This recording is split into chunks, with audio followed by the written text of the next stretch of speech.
Welcome to अमतुल्स food diaries.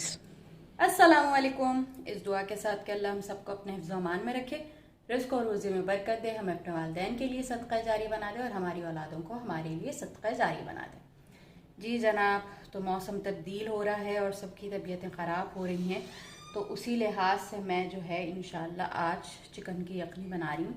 गले ख़राब है, नज़ला ज़ुकाम, इन सब में जो है तो बड़ा मुफीद रहता है। ठीक है, रोटी के साथ भी खा सकते हैं और खाली ऐसे भी पी सकते हैं।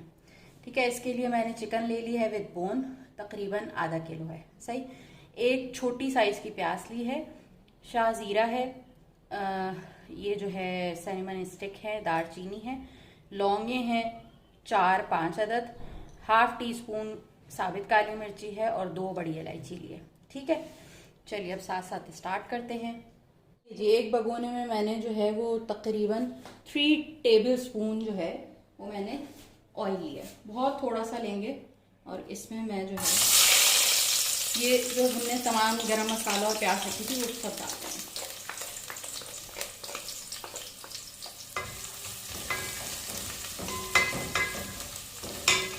प्याज को नरम होने तक पकाएंगे।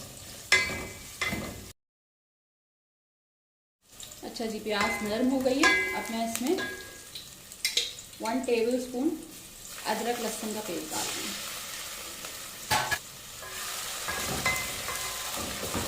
और साथ ही मैं इसमें चिकन ऐड कर दूँगी। अच्छा भूनेंगे चिकन को।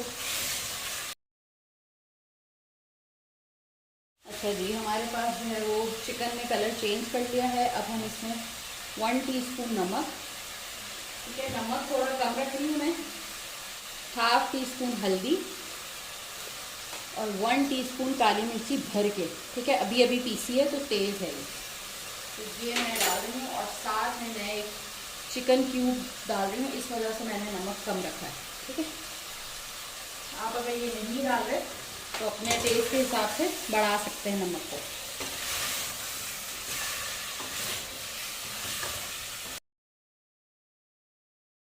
तो हम इसमें पानी ऐड कर देंगे।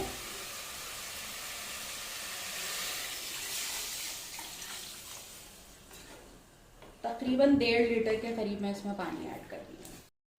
चलिए जी, 1.5 लीटर इसमें पानी ऐड कर दिया है। अब एक बॉयल आ जाएगा, फिर हम इसे हल्का चूल्हा करके तकरीबन 1 घंटे के लिए पकाएंगे। ठीक है, उस वक्त तक हम इसे ऐसे रखते हैं। बॉयल आएगा फिर हम इसका हल्का चूल्हा करेंगे। चलिए जी, ये देखिए 5 मिनट भी नहीं हुए और बॉयल अच्छा सा आ गया। अब मैं इसका हल्का चूल्हा करके इसको तकरीबन 1 घंटे के लिए पकने रखूँगी। बिल्कुल हल्का चूल्हा करूँगी।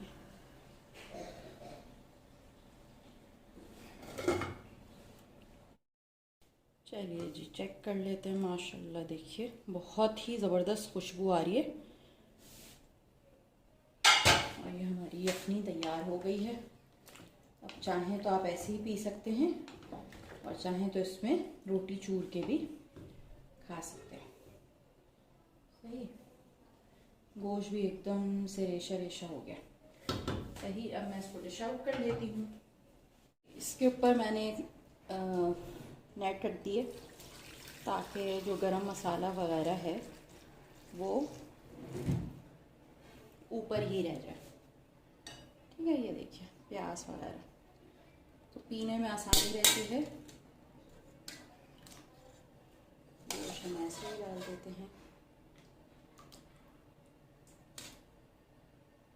चलिए जी, रेसिपी हो गई है कंप्लीट। आप लोग भी ज़रूर ट्राई कीजिए क्योंकि आजकल जो है वो मौसम तब्दील हो रहा है और सभी के तकरीबन गले ख़राब हो रहे हैं। नज़ला अगर रुका हुआ है तो उसके लिए भी बहुत अच्छा है। सर का जो दर्द है वो भी ख़त्म होगा इंशाल्लाह। ठीक है, ज़रूर ट्राई कीजिए। कमेंट्स में मुझे बताइए कि आपको कैसा लगा। दुआओं में मुझे याद रखिए। अपना बहुत ख्याल रखिए। अल्लाह हाफ़िज़।